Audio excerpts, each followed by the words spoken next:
O jeito certo de pedir para manifestar seus desejos, por Neville Goddard. Você sabe rezar? Pergunta Neville Goddard. E ele continua dizendo: quando você diz que sabe uma coisa, mas não consegue explicá-la, eu digo que você não sabe, de fato, essa coisa. Se eu peço que você defina agora a oração e digo: como você, através da oração, alcançaria a realização de um objetivo? Se você disser o como, então você o sabe. Mas se você não pode me dizer, então você não sabe.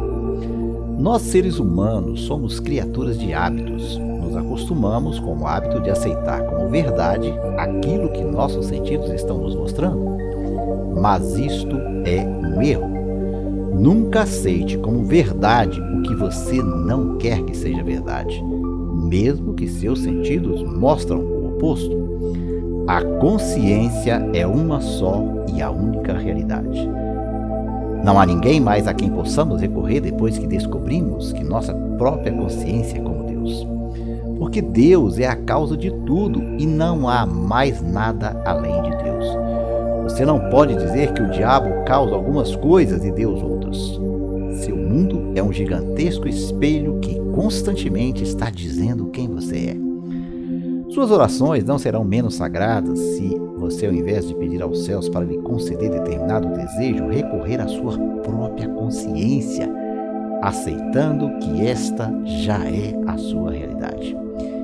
Em oração, você é chamado para crer que você possui o que sua razão e sentidos negam. Então, quando orar, creia que você já tem o que você quer e você o receberá. Você não precisa oferecer nenhum sacrifício.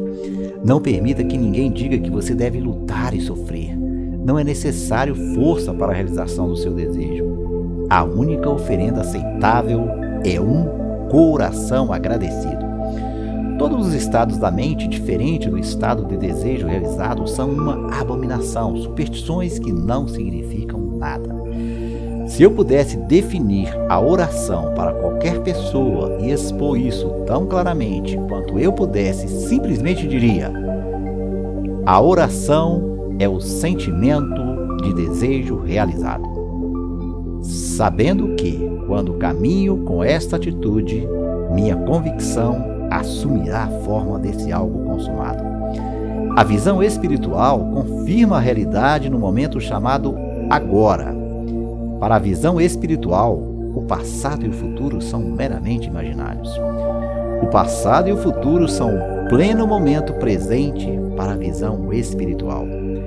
O que é mental e subjetivo para o homem comum é concreto e objetivo para o homem espiritual.